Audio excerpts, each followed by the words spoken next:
This is the revised BMW 7 Series, and a little bit like Brexit, that huge grille on the front is dividing opinion. Now personally I like it, though that has nothing to do with my political leanings, in case you're wondering. And in case you're wondering how much bigger BMW's grilles can get, well, I've actually been given a sneak preview of the new grille on the all-new 7 Series due out in 3 years' time. So this is what it's going to look like. There we go. That is just one of the kidneys as well.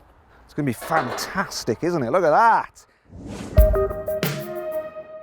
Okay, let's start this review by talking about the new 7 Series design. So it's slightly revised here at the back. You've got this light bar, which does look kind of cool. There are sort of fakeish exhaust pipes. It's the surround that's fake. It's absolutely massive, but in there, look, yeah, there's a real pipe, so that's fine, I guess. Now down the side, this is the long wheelbase version, so it's very, very, very, very, very, very long. They have updated this. It used to look like a hockey stick, this thing, because they had more angle on that bit there, but they've made it vertical because they got fed up of people taking the mickey out of it. Now at the front, redesigned bumpers. It looks really cool, this kind of swishy effect. This one's got lots of chrome on it as well, and of course the big old grille. And the actual bonnet is now higher than before.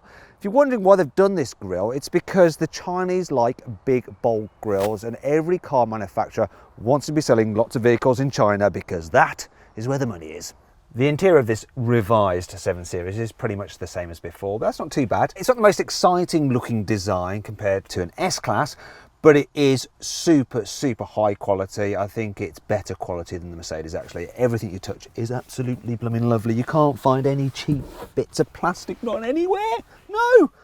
Great! I also like the controls for the heater. They're touch sensitive, and these ones here where you just slide them to alter the temperature as well. Really, really lovely. Now, I especially like this wood effect trim here. Don't normally like wood in cars, but this is good. It is a £500 option, but it does include some extra shiny bits about the place. Also, this car has a lovely Alcantara headlining, which is about £1,000. It's quite a lot. Thankfully, you do get BMW's new comfort seats as standard. So these are the ones that you get in the X7, and now they're here in the 7 Series. Also, another new thing in this car is the infotainment system. You get BMW's latest version of iDrive, and that brings me onto this car's spec. So let's enter geek mode. Geek mode. All 7 Series get a widescreen infotainment system with a digital driver's display, and of course there's built-in satellite navigation. There's also comfort access, so the car automatically locks when you get close to it, and the soft close for the doors, so they close the last part themselves so you don't have to push. Et voila. There's 4-zone climate control too. You also get adaptive LED headlights which prevent you dazzling other drivers. And then there's this huge interior Art Deco light for 7 different colours of ambient lighting. M Sport models get 19-inch alloy wheels, though the 50i gets 20 inches. It also gets run flat tyres as standard, which I'm not a big fan of, and an M Sport sporty steering wheel. Obviously, being a BMW, there are plenty of options available. For instance, for £2,500, you can get the premium package. Now that includes massage function and ventilation for the front seats, perfume for the car's climate control, so it smells nice inside, and laminated side windows to keep it nice and quiet in here.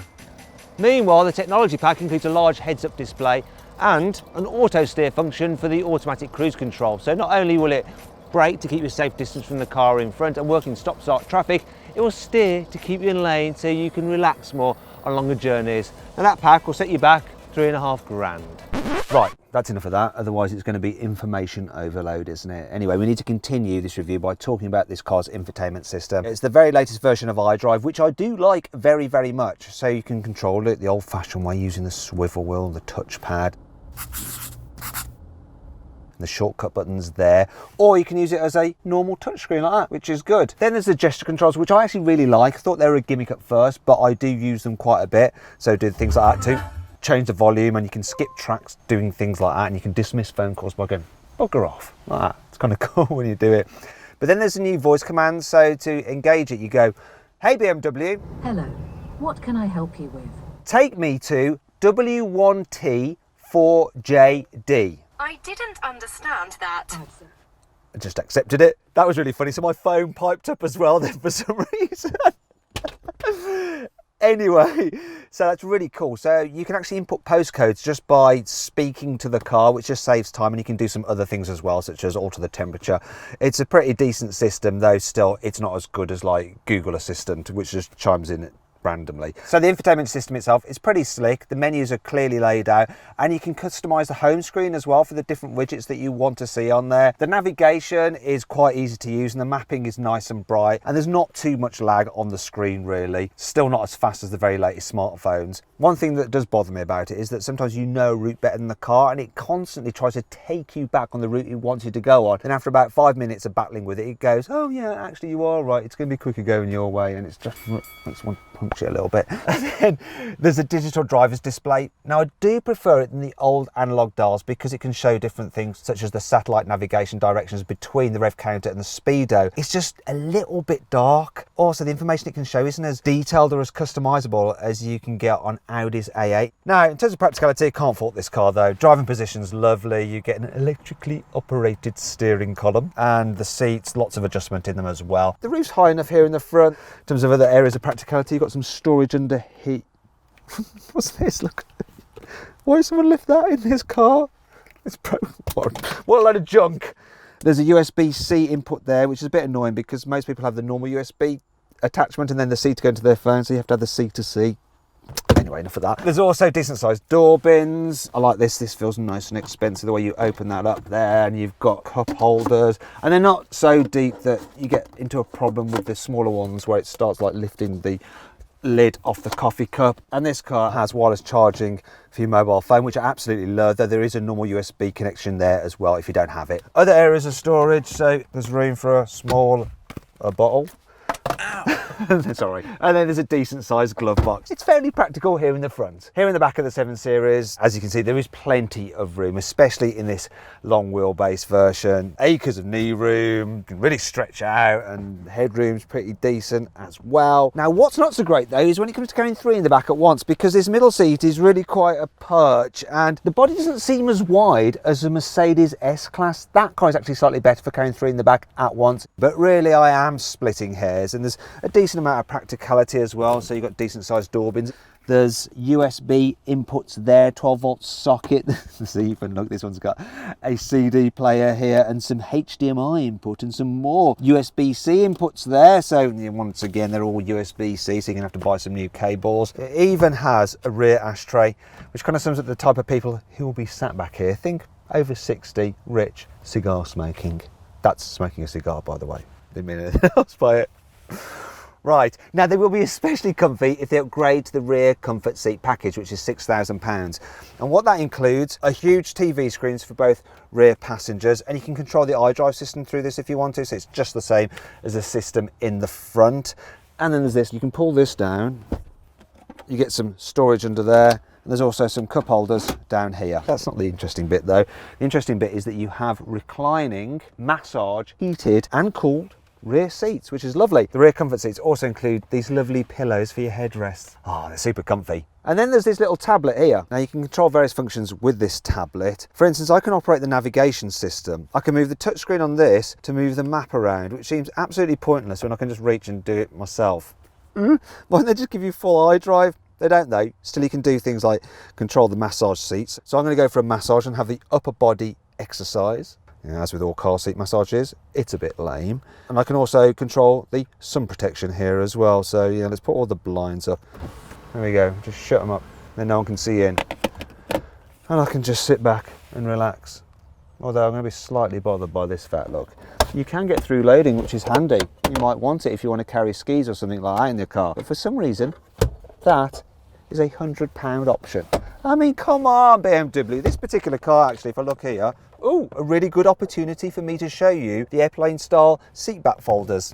So this particular car is £90,000. You'd have thought they'd have chucked in through loading for free. It's not even worth printing out the invoice for an extra £100, is it? What about if you need to fit a child seat in this car in the rare occasion that they're going to be the back seat passenger? Well, you've got loads of space back here, which is great, so it's easy to get the seat in. The issue is the ISOFIX covers, so they're zipped, so it's a bit of a faff to operate these zips. They're hard to pull down to then get to the ISOFIX anchor points. You then end up bodging the seat into the actual leather and it can damage it. But once you've got the seats in, you can fit them in no problem at all without having to move the front seats forward. You can fit 2 child seats in the back and just about squeeze an adult between them for shorter journeys if you absolutely have to. I forgot to show you this actually. Huge rear vanity mirrors, so the fat cats can admire themselves, and I particularly like the damping effect. It's weirdly satisfying. Finally, we come to the 7 Series boot. You get an electric tailgate as standard, which you should do on a car at this price. Being a saloon, it's not as practical as an estate car, of course, but this has a fairly big boot. It's ever so slightly bigger than a Mercedes S-Classes and an Audi A8 by about 5 litres.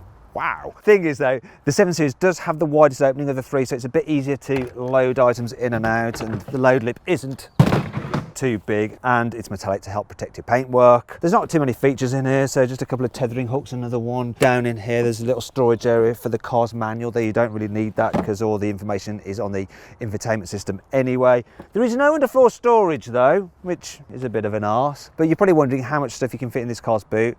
Well, there's room for 2 large suitcases, 2 small suitcases, and 2 or 3 soft bags. You'll be able to fit a set of golf clubs in there, no problem at all. In fact, you'll be able to fit about 4 sets in there. You can also fit a pushchair in there, and there is room for a bike, but you will have to remove both wheels. Reason being, you can't fold down the rear seats in this car at all, which is a bit annoying, and that brings me on to 5 other annoying things about the BMW 7 Series. You can unlock the car if you've got an Android phone, but it doesn't work with an Apple phone. Yet while you get Apple CarPlay for the car's infotainment system, it doesn't have Android Auto. So BMW sort of want you to have 2 phones. When you fold down the central armrest, it actually pushes against the central seatbelt buckle and leaves an indentation in your soft merino leather. That would really do my head in. You have to be careful how you hold the door handles because their design means that sometimes they can pinch your finger, look. Ah, you f***ing bastard! This slightly naff badge here is there to say that this car has a carbon core to help keep the weight down, though it still weighs around 2 tons. In fact, I think the only real bit of carbon in the core is this silly badge. The rear infotainment screens look like removable tablets, so an opportunist thief is going to come along, smash your window, rip it off the back of your chair, and then the whole thing's broken. They lose, you lose, everyone loses. It's just a losing situation. Thankfully, this car has plenty of cool features to help make up for all this. Here's 5. Using this special key, you can control the car by remote control, so you can actually make it reverse into a tight parking space, all very simple, and it'll just roll backwards like that. Brilliant. Or you can make it come out of a tight parking space by doing the opposite thing and making it go forward. Let's say you're driving through an underground car park. It's really tight and you're navigating the pillars, as illustrated there by that tall gentleman. Yeah, that's gonna be a nightmare to get out of, isn't it? Well, don't worry, because the car actually remembers your last 50 metres of steering input. So when you put the car into reverse and then press the reversing assistant button, it plays your steering in reverse. Look, am I gonna drive over that man? No, the car will automatically steer me round, so he doesn't need to worry. Brilliant.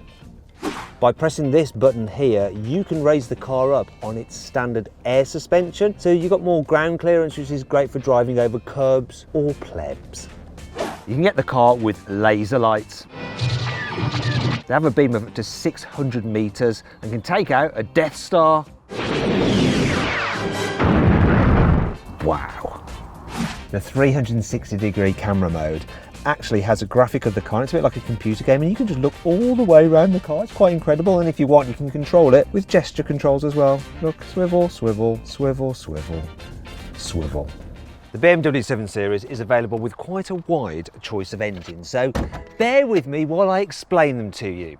So there's the petrols. The 740i has a 3-litre straight-six turbocharged engine with 340 horsepower.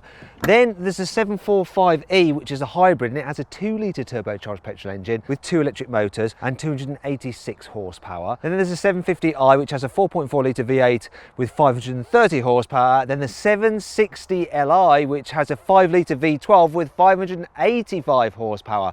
Moving on to the diesels, there's this 730D, which has a 3-litre straight-six diesel with 265 horsepower. Then the 740D, which has a similar engine, but with some more turbochargers thrown in for good measure, and 320 horsepower. Now, all models are available with xDrive all-wheel drive, apart from the 740i, which is rear drive only. But all cars do get an 8-speed automatic gearbox as standard. This 7 Series is super comfy to drive in town.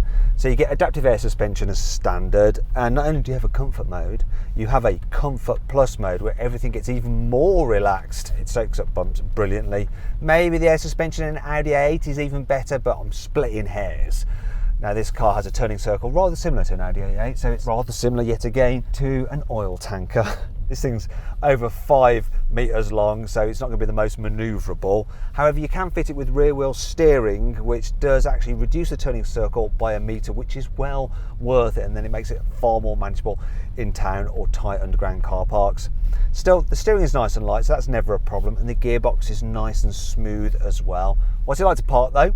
Well, there's a space there. I'm going to see if I can fit in it, but I'm going to have to go all the way up here to turn round because I can't do it in this space. So just bear with me, caller. Okay, here comes the parking space, but I don't want to struggle. I'm going to use the car's tech, so I'm going to use the park assistant.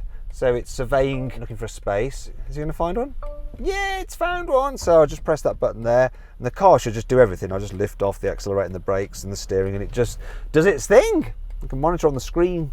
It's a bit of a tight angle. Oh, wait a minute. It's perpendicular parking because this car is just too long even for that gap. I reckon if I'd had the normal wheelbase version of the 7 Series, I'd have probably got in there, but no chance with this.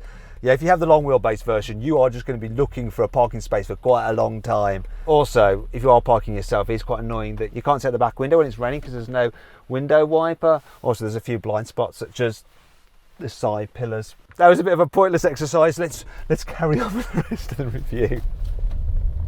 There is one advantage to the rear drive version, and that's when you turn the stability control off, you can behave like a bit of an imbecile. Yeah, I'm sure your VIP is going to love this. Anyway, let's stop that, it's silly. Where this luxury barge is most at home is on the motorway. I mean, it's really relaxing for long distance work. Seats are very comfortable.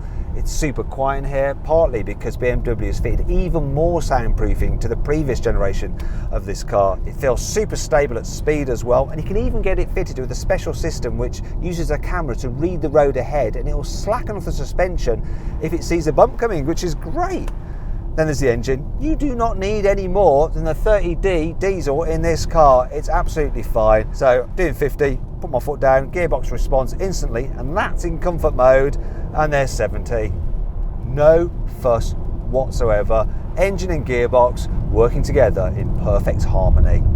As for the economy, well, this thing's doing 38 miles per gallon almost. Can't really complain about that for such a big car. Finally then, here's a twisty road. So let's see if the 7 Series is, as BMW claims, still the ultimate driving machine. Now I'm going to put it into sports mode, put the gearbox into manual, and try to have some fun. So, no, it's big everything, and the steering's kind of, the car's not doing anything.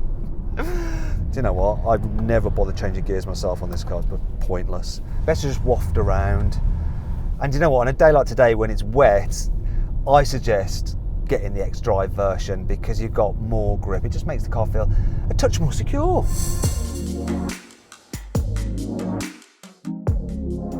So then, what's my final verdict on the BMW 7 Series?